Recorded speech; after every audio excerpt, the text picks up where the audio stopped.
Hi Leo, welcome po sa inyong reading. So this is for your September the 8th to September the 11th reading. Para po sa mga bago, don't forget to click the subscribe button, smash the like button, comment below kung kayo po'y nakaka-resonate, and hit the notification bell. Kung gusto niyo pong sumali sa ating live sessions sa kabilang channel po, that is Pabaylan TV. No? Yan po ang ating unang channel catered for our international audience. And so, Leo, I wanted to know that this is a general reading. You may resonate with the entire reading, or you may resonate with some bits and pieces of the reading. Take what's only yours. Magsimula na tayo. So, nakikita natin dito merong, let's say, itong taong ito is gumawa ng isang bagay na ayaw naman niya. Especially, nautusan siya, sinabi lang sa kanya, no? This could be you, this could be your person. Especially kapag sinabi niya na, or sinabi ng mo, no? You can search the energies. What I'm reading here is the dynamic. So parang, sabi dito, nung isa is, umalis ka, no? Mag-iwan mo ko. Maghiwalay muna tayo. Out of respect, no? Kahit ayoko, ginawa ko. Bilang, ito yung gusto mo, ito yung gusto mong mangyari para sa atin. Hindi ko, parang labag sa loob ko, pero ginawa ko, ngayon nalulungkot ako. With the throat chakra and the temptation, so parang sinasabi nito, bawiin ko kaya yung sinabi ko. No? Parang out of galit, kaya ko nasambit ang mga bagay na ito. Out of yung heightened emotion, no? Kaya medyo irritable ko that time, pagod siguro, no? Tapos, na yung, kumbaga, yung outlet, siya yung nandoon, naputokan, no? Hindi naman talaga yun yung gusto kong sabihin. Nakapagsalita ako ng mga bagay-bagay, pero hindi yun yung nais kong iparating, no? Kumbaga, out of anger na meron tayong mga bagay kasing nagagawa, no? Tumataas yung boses natin, meron tayong mga nasasabi, pero hindi naman talaga yun yung meaning ng gusto nating ipahiwati. So, kung sino man itong nagsalita, tas ginawa naman ng kabila, so yung nagsalita ang may nalulungkot din, no? Bakit ko sinabi? Parang gusto kong bawiin, gusto kong kausapin, no? Hindi ko sinasadya. Ayan. With the High Priestess and the Three of Cups. So, ang nakikita natin dito, parang naiintindihan ko naman. Sabi nung naka-receive, no, ng galit, sabi nung naka-receive ng nitong pagtatalak, no. Naiintindihan ko naman yung nangyayari, pero siguro nga, no, out of pagod nga ito. Dahil bilang masunurin ako, kahit nalulungkot ako, ayoko namang i-approach, no, itong taong nagalit para baka mamaya mas lalong mainis, no, baka heighten pa yung emotion. So, nag-aantay lang ako. Chances are, ang nangyari dito is hindi nagpaalam, no, sa barkada, nakipag-inuman, nag-out of town, chances are pumuslit, no? Kumbaga, ba't hindi mo sa akin pinaalam? wala pa nam sige sabihin natin kasi usually may selos yung nagaganap diyaan, pero puwede ring hindi. Wala pa naman dito yung lahat ng cards ano, pero yung hindi pagpapaalam. Merong taong, um, basta-basta din paladesisyon 'no. Ah, with the Ace of Pentacles and the Six of Swords. So ayan, ah, I feel like out of town ito 'no, with the Ace of Pentacles instead of lalo na doon sa mga mag-asawa, puwedeng team building 'no, na hindi naman pinaalam, birthday 'no, na hindi naman pinaalam. Parang ang sinasabi dito kung mag-asawa na or bumubuo na ng pamilya 'no, ah, sana yung in-spend mo dun sinave na lang natin 'no.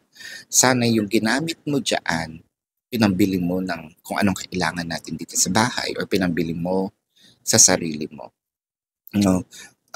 It felt like this is not libre at all or 100% libre 'no. With the King of Wands and the Knight of Swords. So nakakakita ako dito ng, oo, nainis ako, oo, nagalit ako. Sana naiintindihan mo where I am coming from. I feel like nandito naman din yung pakikipag-usap, yung pakikipag, let's sit down.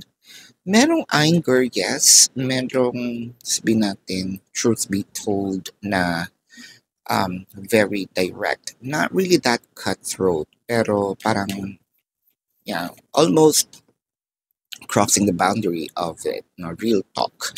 Yan, real talk. Kumbaga, I feel like there is an honest conversation that's about to happen in here na, masakit din kapag bumawi, no?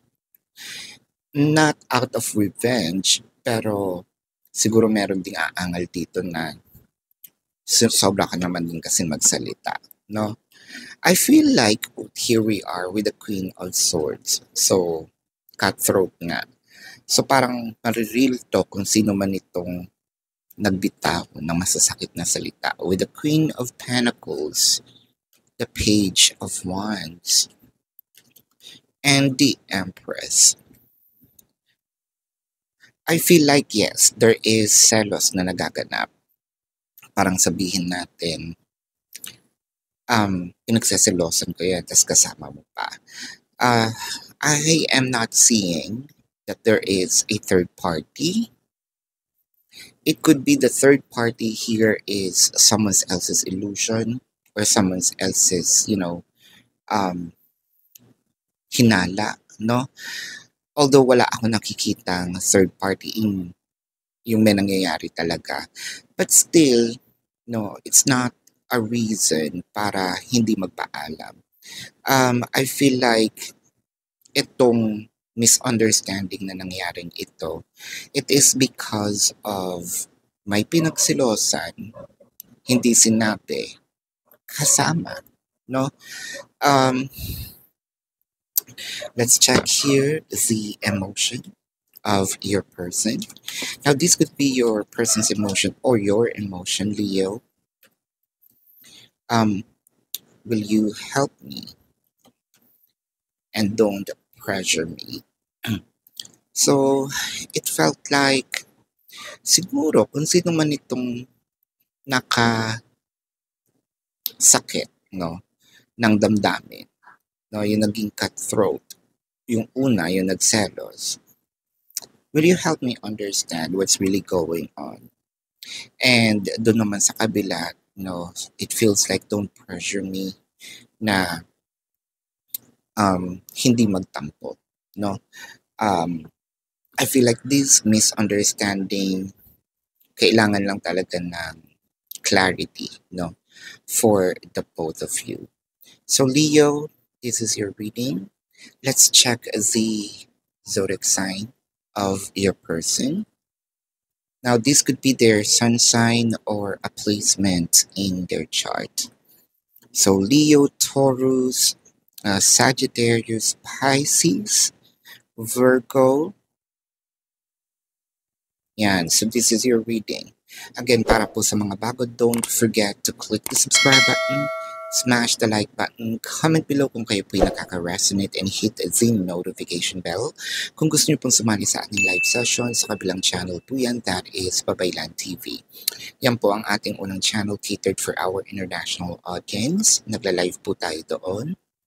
Kung hindi niyo po maabutan yung live sessions, pwede naman kayo magtanong dito sa comment section as long as the question po is answerable by yes or no.